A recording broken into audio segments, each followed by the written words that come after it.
Olá pessoal, tudo bem com vocês? Estou de volta e dessa vez, como vocês veem no título, eu não vou falar sobre alguma doença e sim sobre uma experiência que eu tive nas últimas semanas referente à preparação para uma prova de inglês.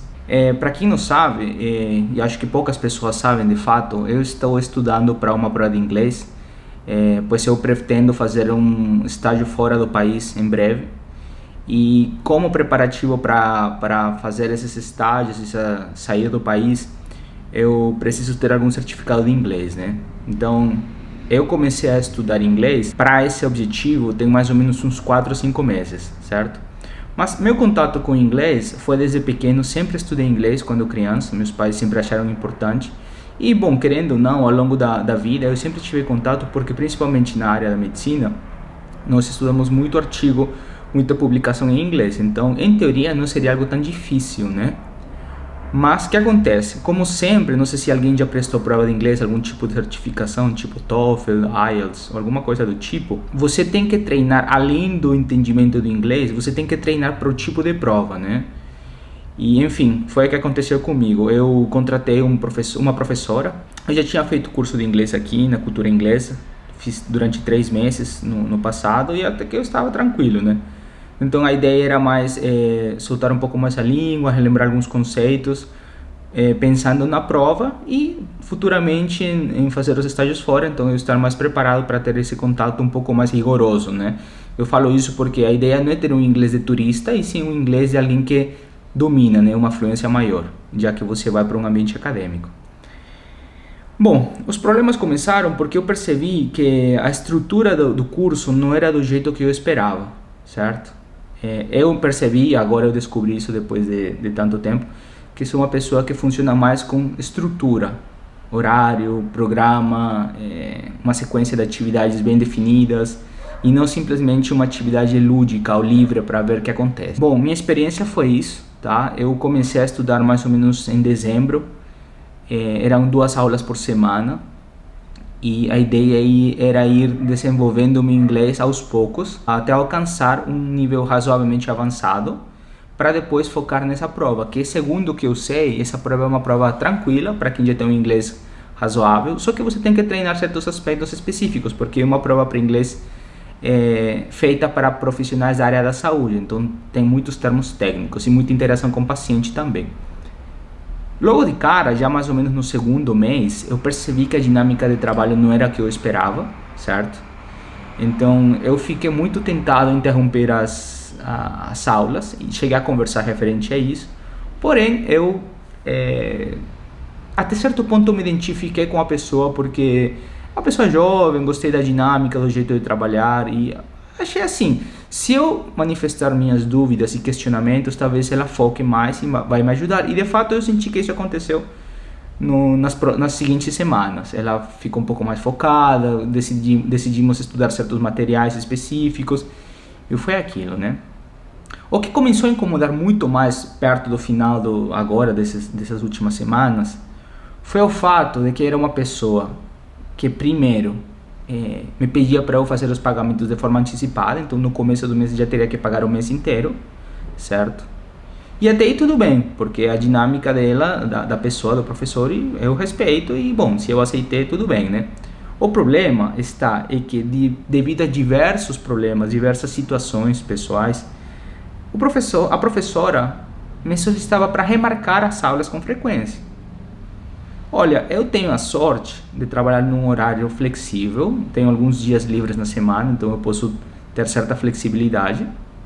O problema estava que para eu remarcar ou recuperar essa aula, acontecia que não tinha horário ou não trabalhava depois das 7 da noite, não trabalhava de final de semana, feriado não trabalhava nem recuperava.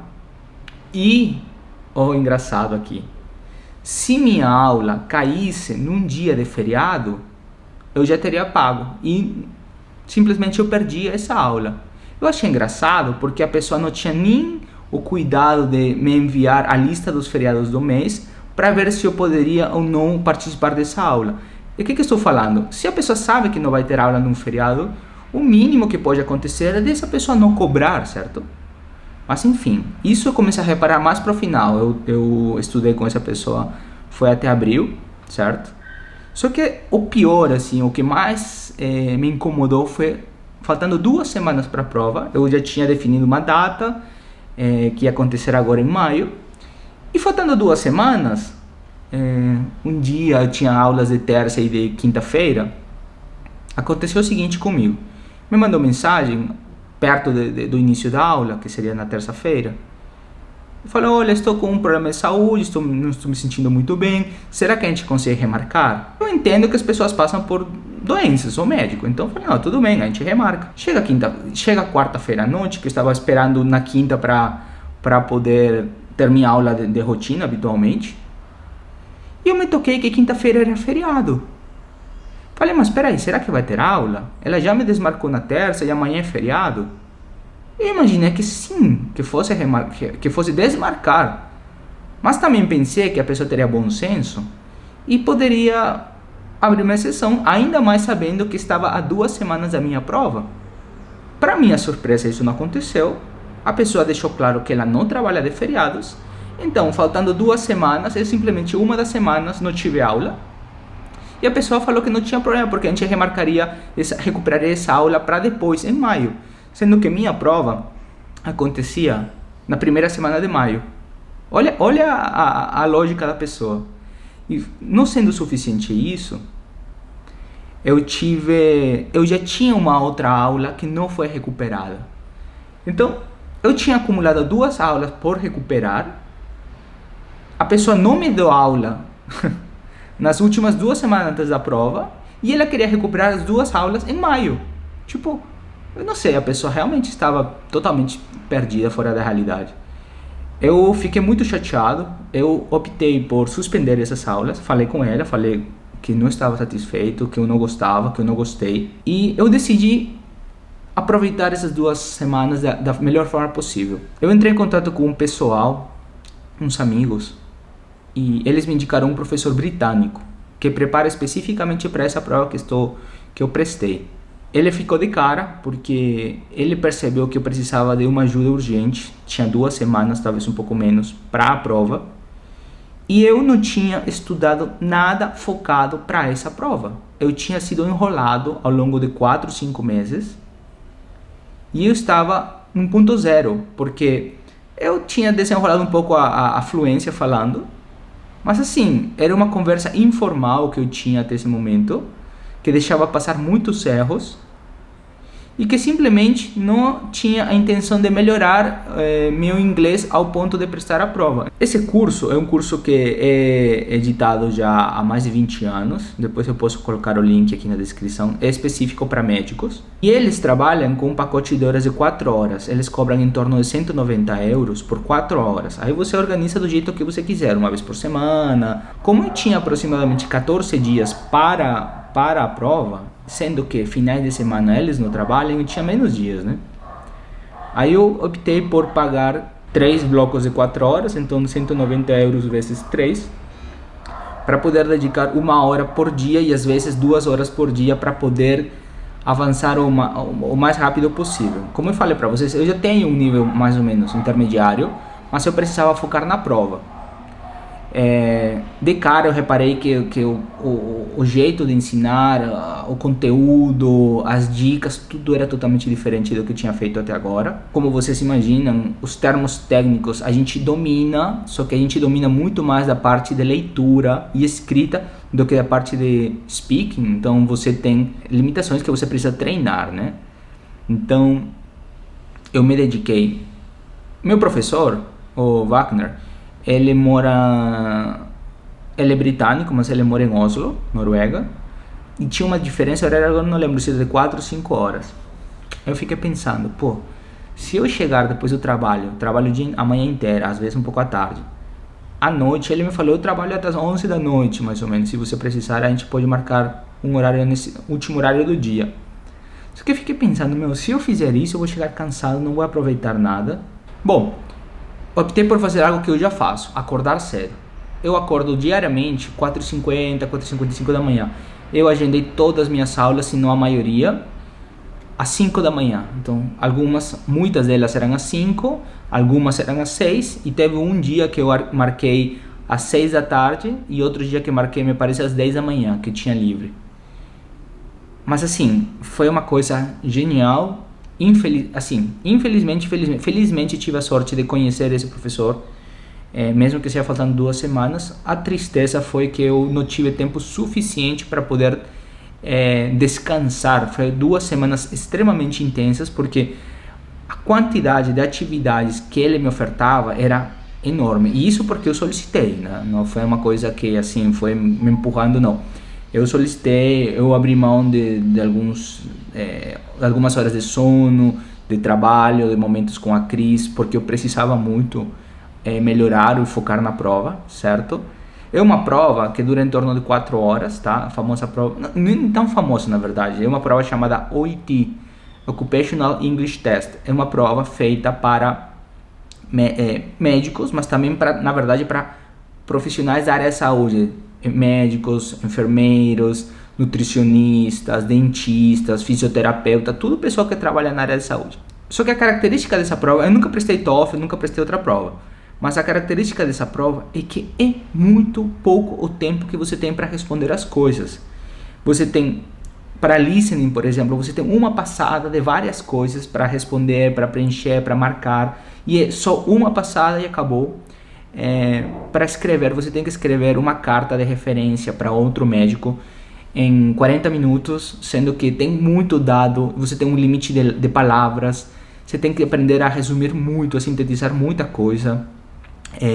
A parte de leitura, são leituras extensas que tem muito vocabulário um pouco mais elaborado, avalia muita compreensão da pessoa. Então é um teste que em teoria é rápido, porém em pouco tempo eles exigem muito de você, então você tem que estar preparado, tá? Então eu falei do listening, que você tem que escutar conversa e responder várias coisas ao mesmo tempo, leitura. E tem a parte do speaking, né? O speaking é, na verdade, você tem uma entrevista com outra pessoa, no qual você vai discutir sobre um caso clínico. Eles não avaliam teu conhecimento técnico na área, tipo, eu sou médico, eles não avaliam meu conhecimento técnico, porém avaliam a capacidade de comunicação, de comunicar e cumprir certas tarefas que eles colocam num card, tá? Para poder atingir a pontuação que precisa, né? Então, em teoria, não é um teste difícil, só que na prática, se você não treina, você não é rápido, você não vai ter tempo para responder. Então foi mais ou menos isso que aconteceu comigo. Foi uma prova extremamente cansativa por isso, porque parece que o tempo não dava, mesmo eu tendo treinado muitas coisas. Por exemplo, a parte do writing, que você tem que escrever um encaminhamento, né? É como se você fosse um clínico geral encaminhando para um especialista, por exemplo. Você tem um caso clínico em 2 páginas e você tem que resumir tudo isso. Então você tem que ter a capacidade de identificar quais são as informações mais importantes, com o inglês adequado, lógico, com gramática boa, só que é um espaço de mais ou menos 200 palavras.